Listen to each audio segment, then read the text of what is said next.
Kami dari kelompok 6 akan membahas materi yang berjudul Melampaui Dialog Antaragama, Keterlibatan Antaragama Berbasis Lisan di Indonesia. Seperti yang kita ketahui, negara Indonesia merupakan negara yang multikultur, yang artinya Indonesia memiliki keberagaman suku, budaya, dan agama. Tentunya dengan adanya perbedaan agama ini tidak menutup kemungkinan akan terjadi konflik termasuk agama. Salah satu contoh konflik antaragama ini dapat kita lihat dari kasus terorisme yang terjadi di Bali pada tahun 2002. Terorisme pada saat itu melakukan peledakan bom bunuh diri di tempat masyarakat yang mayoritas pemeluk agama Hindu. Dalam menanggapi hal ini, dalam menanggapi konflik agama yang terjadi, pemerintah melakukan sebuah kebijakan, yaitu melaksanakan perjumpaan antara ulama pemeluk agama dengan tujuan untuk melakukan dialog antaragama. Namun, dialog antaragama tersebut tidak berjalan dengan lancar atau tidak efisien untuk mencapai perdamaian antaragama. Kegagalan melakukan dialog antaragama ini terjadi karena beberapa faktor. Yang pertama adalah merasa kehilangan identitas agamanya masing-masing pada saat melakukan dialog, sehingga mereka mempertahankan identitas agama dengan tujuan agar agama lain memahami bahwa kelompoknya dengan kelompok lain benar-benar berbeda. Selain itu, perasaan kehilangan identitas ini disebabkan oleh adanya rasa ketidakpercayaan kepada pihak agama lain. Yang kedua, adanya konsepsi dan persepsi yang salah kepada ajaran-ajaran agama lain. Pada saat hal ini terjadi, maka pada saat umat antar agama melakukan dialog akan terjadi keributan. Terjadi keributan, saling menghujat, mengadili agama lain dan membenarkan agamanya masing-masing. Dan yang terakhir adalah isu-isu mayoritas-minoritas yang terjadi dalam suatu. Yang berikutnya itu mengenai landasan sosiologis dialog antaragama. Dialog antaragama adalah salah satu metode yang memiliki tujuan agar kita memahami agama lain. Di dalam dialog antaragama ini dilakukan perjumpaan para ulama dari masing-masing agama masuk ke dalam interaksi yang damai. Adanya rasa keterbukaan pada saat melakukan dialog akan menimbulkan rasa saling pengertian atas perbedaan yang ada. Pada saat melakukan dialog, para ulama harus menyadari bahwa antaragama tidak seharusnya berfokus pada persamaan, namun juga kepada perbedaan. Dialog antaragama ini juga mengalami perkembangan yang awalnya melakukan diskusi secara tekstual menjadi aksi sosial. Dalam masyarakat berorientasi lisan, ada dua tokoh yang masing-masing memberikan pendapatnya mengenai dialog antaragama. Yang pertama adalah Sweetler.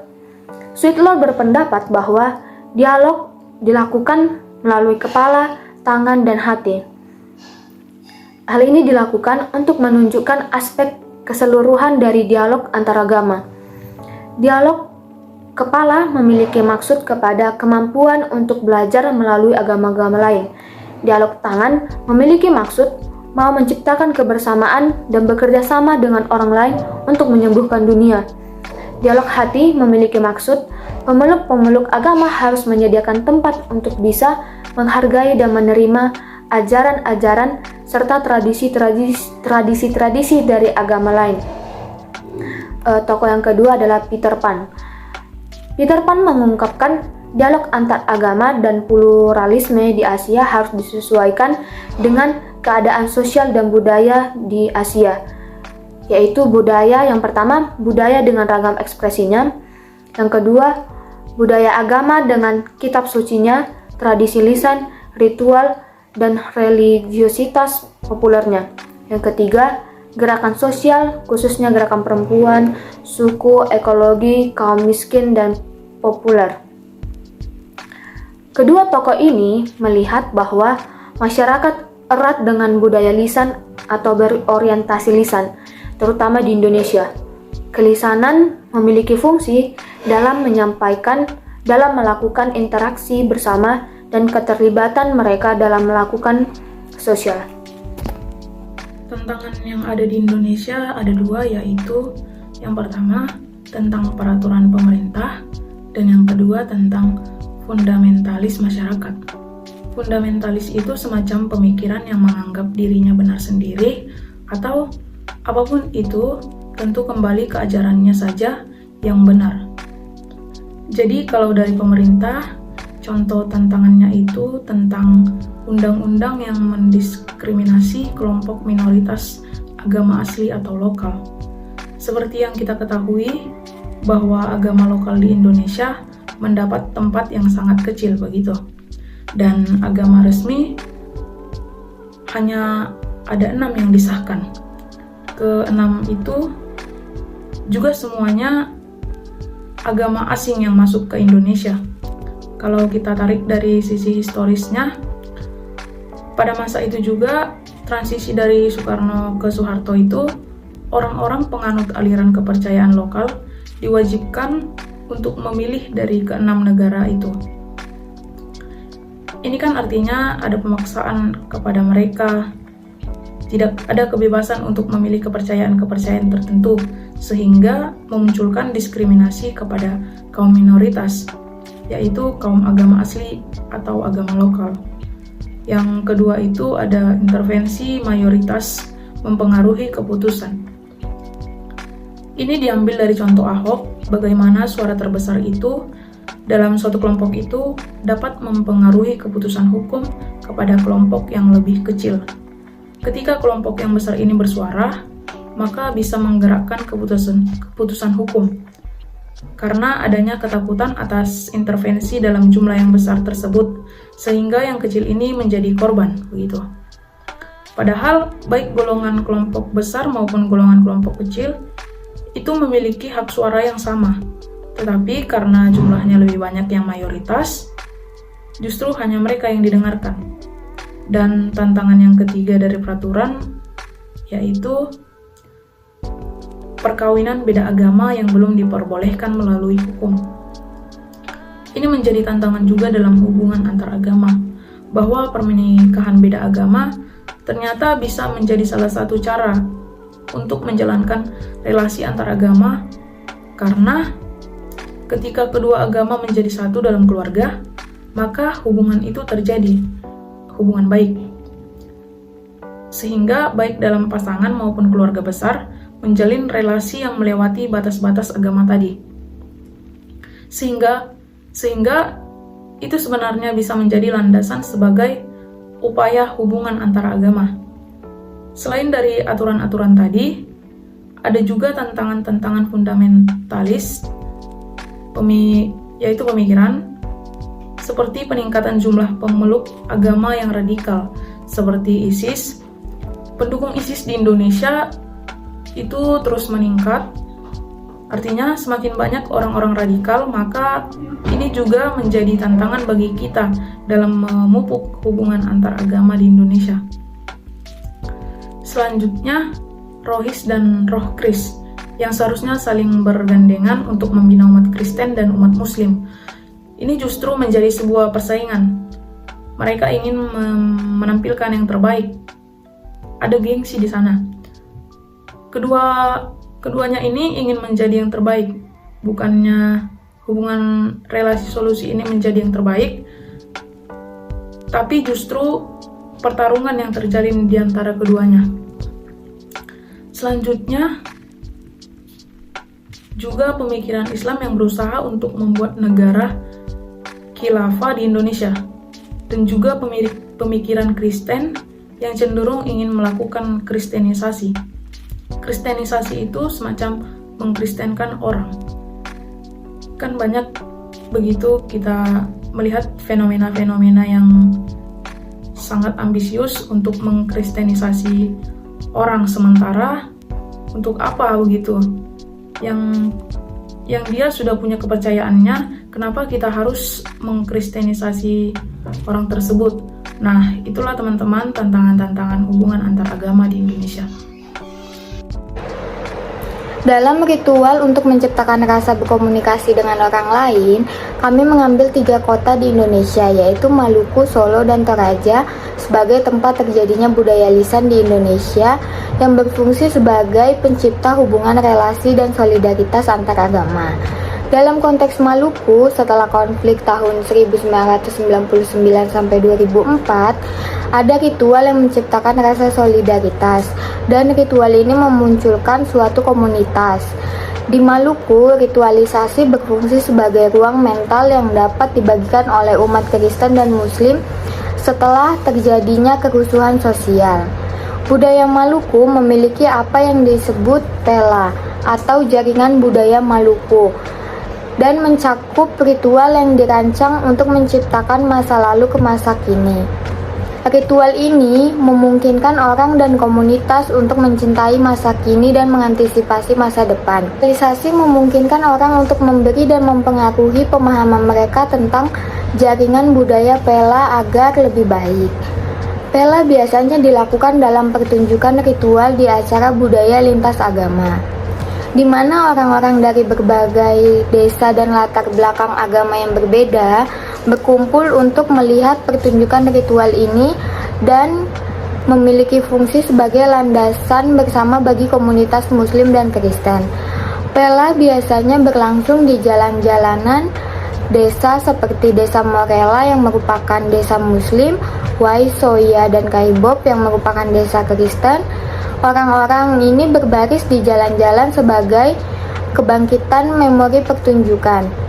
Di antara mereka yang berbeda agama tetapi masih dalam konteks persatuan dan kekerabatan, selalu diminta untuk aktif dalam acara ini.